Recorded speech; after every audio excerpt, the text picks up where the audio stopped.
ಇತಿಹಾಸ ಪ್ರಸಿದ್ಧ ಪ್ರವಾಸಿ ತಾಣ ಹಂಪೆಯಲ್ಲಿ ಹಾಳು ಹಂಪೆ ಅಂತ ಕೂಡ ಕರೀತಾರೆ.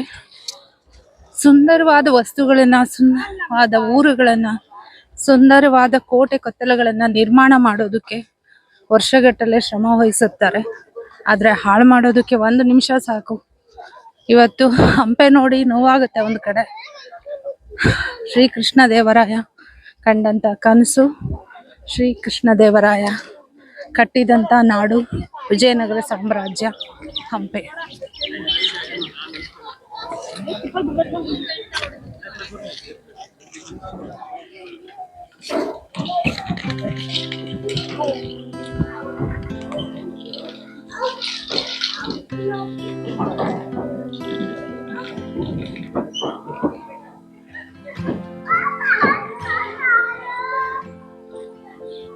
ಈಗ ನಾನಿರೋದು ಹಂಪಿಯ ವಿರೂಪಾಕ್ಷ ದೇವಾಲಯದಲ್ಲಿ.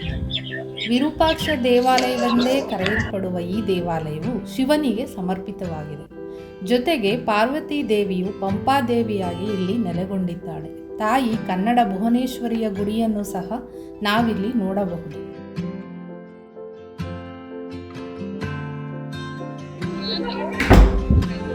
ನಾನು ಚಿಕ್ಕ ವಯಸ್ಸಲ್ಲಿ ಸುಮಾರು ಒಂದು 5ನೇ ತರಗತಿ ಓದುವಾಗ ಶ್ರೀಕೃಷ್ಣ ದೇವರಾಯ ಅಂತ ಅಂದಕ್ಷಣ ಅಣ್ಣ ಅವರು ನಟ ಸಾರ್ವಭೌಮ ಡಾಕ್ಟರ್ ರಾಜ್ಕುಮಾರ್ ಅವರ ಅಭಿನಯ, ಅವರ ಕಲೆ, ಅವರ ನಟನೆಯ ಮೇರುತ್ವ ಕಣ್ಮುಂದೆ ಬರುತ್ತೆ. ಇವರೇ ಶ್ರೀಕೃಷ್ಣ ದೇವರಾಯ ಅನ್ನುವಂಥ ಒಂದು ಇದನ್ನು ಬಿತ್ತು ಬಿಡ್ತಾರೆ ಆ ಚಿತ್ರದಲ್ಲಿ. ಆಗಿನ ಕಾಲದಲ್ಲಿ ಗೋಡೆ ಮೇಲೆ ಒಂದು ವೈಟ್ ಪಂಚೆನ ಕಟ್ಬಿಟ್ಟು ಸಿನಿಮಾಗಳನ್ನ ತೋರಿಸೋರು, ರೀಲ್ಸನ್ನು ಅದ್ರ ಮೇಲೆ ತಂದು ಸಿನಿಮಾಗಳನ್ನು ತೋರಿಸ್ತಾರೆ. ನಾನು 5ನೇ ತರಗತಿ ಓದುವಾಗ ಬಾಯಿ ಬಿಟ್ಕೊಂಡು ಕಣ್ಕಂಡು ಬಿಟ್ಕೊಂಡು ನೋಡ್ತಾ ಇದ್ವಿ. ಅಣ್ಣವರು ಅಷ್ಟು ಚೆನ್ನಾಗಿ ಅಭಿನಯ ಮಾಡಿದರು. ಅಣ್ಣವರು ಅಂದ ತಕ್ಷಣ ನಮಗೆ ಅವಾಗೇ ಮೈ ರೋಮಾಂಚನವಾಗ್ತಾ ಇತ್ತು. ಈಗ ನಾನು ನನ್ನ 47 ವರ್ಷಗಳ ಕನಸು ಈಗ ನನಗೆ ನನಸಾಯಿತು.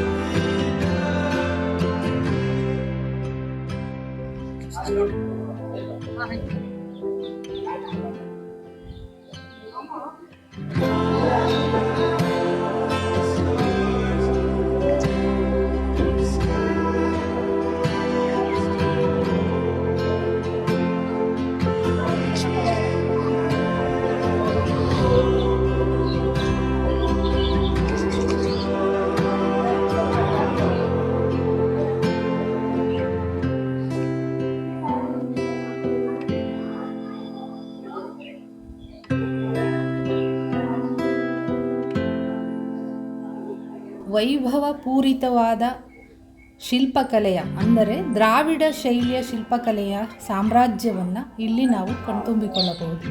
ನಂದಿ, ಆದಿಶೇಷ ಕೂಡ ಇಲ್ಲಿ ನೆಲೆಗೊಂಡಿದ್ದಾರೆ. ದ್ರಾವಿಡ ಶೈಲಿಯ ಕಲಾ ನೈಪುಣ್ಯತೆಯನ್ನು ಇಲ್ಲಿ ನಾವು ನೋಡಬಹುದು.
ಹಂಪಿಯನ್ನು ನೋಡುವಾಗ ತುಂಬಾ ನೋವಾಯಿತು.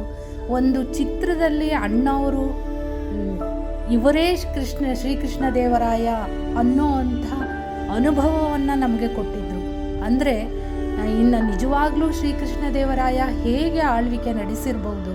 ಕೇವಲ 20 ವರ್ಷಗಳ ಆಳ್ವಿಕೆ ಆಗಿದ್ದರೂ ಸಹ ಇಂಥ ಒಂದು ಸಾಮ್ರಾಜ್ಯವನ್ನು ನಮ್ಮ ಕನ್ನಡಿಗರಿಗೆ ವಿಶ್ವಕ್ಕೆ ಪ್ರಸಿದ್ಧವಾದ ತಾಣ ಅನ್ನಿಸ್ಕೋಬೇಕು. ಆ ಮಟ್ಟಕ್ಕೆ ಅವರು ಒಂದು ಛಾಪನ್ನು ಒತ್ತುಬಿಟ್ಟು ಹೋಗಿದ್ದಾರೆ ಇಲ್ಲಿ. ಆದರೆ ಅದನ್ನು ನಾವು ಕನ್ನಡಿಗರಾಗಿ ಉಳಿಸ್ಕೊಳ್ತಾ ಇದ್ದೀವ, ಕಾಪಾಡ್ಕೋತಾ ಇದ್ದೀವ ಅನ್ನೋದೇ ಒಂದು ಯಕ್ಷ ಪ್ರಶ್ನೆ. ಯಾಕೆಂದರೆ ಒಂದೊಂದು ಕಲ್ಲು, ಒಂದೊಂದು ಕೆತ್ತನೆ, ಒಂದೊಂದು ಲಿಪಿ ದ್ರಾವಿಡ ಶೈಲಿಯ ಈ ಸಾಮ್ರಾಜ್ಯ ನೋಡ್ತಾ ಇದ್ದರೆ ಎಷ್ಟು ಖುಷಿ ಆಗುತ್ತೆ. ಮನುಷ್ಯರೇ ನಿರ್ಮಾಣ ಮಾಡಿ, ಮನುಷ್ಯರೇ ಹಾಳು ಮಾಡಿ, ಮನುಷ್ಯರೇ ನೋಡ್ತಾ ಇದ್ದೀವಿ. ಯಾಕೆ ಇದನ್ನು ಹಾಳು ಮಾಡೋವಂಥ ಮನಸ್ಥಿತಿಗೆ ಯಾಕೆ ಹೋದರು? ಇದನ್ನು ಒಂದೊಂದನ್ನು ನೋಡುವಾಗ ಎಷ್ಟು ಸಂತೋಷವಾಗುತ್ತೆ, ಸಂತೋಷದಿಂದ ನಮ್ಮ ಕಣ್ಣಲ್ಲಿ ನೀರು ಬರುತ್ತೆ. ಶ್ರೀಕೃಷ್ಣ ದೇವರಾಯ ಕಂಡಿದ್ದಂಥ ಅದ್ಭುತವಾದ ಅವರ ಬುದ್ಧಿವಂತಿಕೆ ಎಷ್ಟರ ಮಟ್ಟಿಗೆ ಇದ್ದಿತ್ತು ಅನ್ನೋದಕ್ಕೆ ಈ ಹಂಪಿಯ ಈ ಒಂದು ವಿಜಯನಗರ ಸಾಮ್ರಾಜ್ಯ ಒಂದು ಉತ್ತರವಾಗಿ ನಿಲ್ಲುತ್ತೆ ಅನ್ನೋ ಒಂದು ಮಾತು.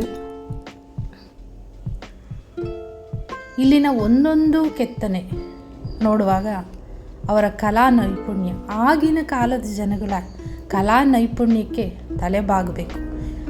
ಎಷ್ಟು ಸಾವಿರ ಜನ ಕೆಲಸ ಮಾಡಿರ್ಬೋದು ನೋಡಿ. ಈಗಿನ ಕಾಲದಲ್ಲಿ ನಾವು ಸಂಬಳ ಕೊಟ್ಟಿಲ್ಲ ಅಂದರೆ ಕೆಲಸನೇ ಮಾಡಲ್ಲ ಅಲ್ವಾ? ಆಗಿನ ಕಾಲದಲ್ಲಿ ಇದನ್ನು ಕಟ್ಟೋದಕ್ಕೆ ಎಷ್ಟು ಸಾವಿರ ಜನ ಕೆಲಸ ಮಾಡಿರ್ಬೋದು. ಚಿನ್ನ, ಬೆಳ್ಳಿ, ಮುತ್ತು, ರತ್ನ ಅಳೆಯತಕ್ಕಂಥ ಸಾಮ್ರಾಜ್ಯ ಇದು. ಅಂದರೆ ಆಗಿನ ಕಾಲದ ಜನ ಎಷ್ಟು ಬುದ್ಧಿಜೀವಿಗಳು, ನಿಸ್ವಾರ್ಥಿಗಳು ಅನ್ನೋದಕ್ಕೆ ಈ ಒಂದು ವಿರೂಪಾಕ್ಷ ದೇವಾಲಯ ಸಾಕ್ಷಿಯಾಗಿ ನಿಲ್ಲುತ್ತೆ. ಯಾಕೆಂದರೆ ಅವರ ದೈವ ಭಕ್ತಿ, ಆಗಿನ ಕಾಲದ ಜನಗಳ ದೈವ ಭಕ್ತಿ ಎಷ್ಟಿತ್ತು, ಕೃಷ್ಣದೇವರಾಯನಿಗೆ ಆ ಶಿವನ ಮೇಲೆ ಇದ್ದಂಥ ಪ್ರೀತಿ ಅದು ಎಷ್ಟಿತ್ತು ಅಂತ ತೋರಿಸ್ಕೊಳ್ಳೋದಕ್ಕೆ ಇದು ಒಂದು ವಿರೂಪಾಕ್ಷ ದೇವಾಲಯ ಉದಾಹರಣೆಯಾಗಿ ನಿಲ್ಲುತ್ತೆ ಅನ್ನೋದನ್ನು ನಾನು ಹೇಳಲಿಕ್ಕೆ ಇಚ್ಛಿಸ್ತೀನಿ.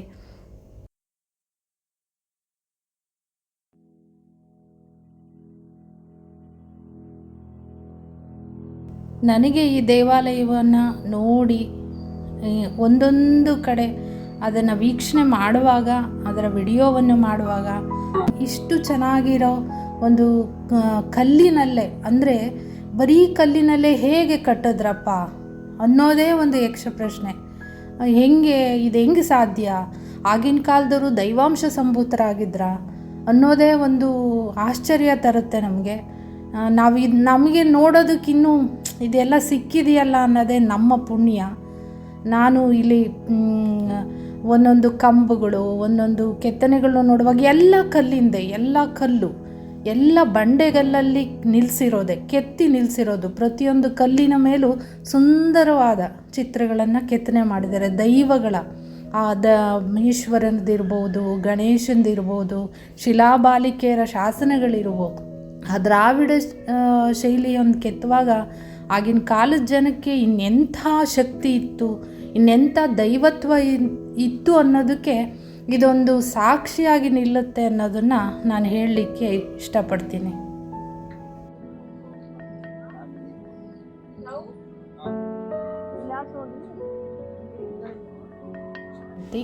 ನನ್ನ ವಿಡಿಯೋಗಳು ನಿಮಗೆ ಇಷ್ಟವಾಗಿರುತ್ತಿದ್ದಲ್ಲಿ ನನ್ನ ಚಾನಲನ್ನು ಸಬ್ಸ್ಕ್ರೈಬ್ ಮಾಡಿ, ಲೈಕ್ ಮಾಡಿ, ಶೇರ್ ಮಾಡಿ.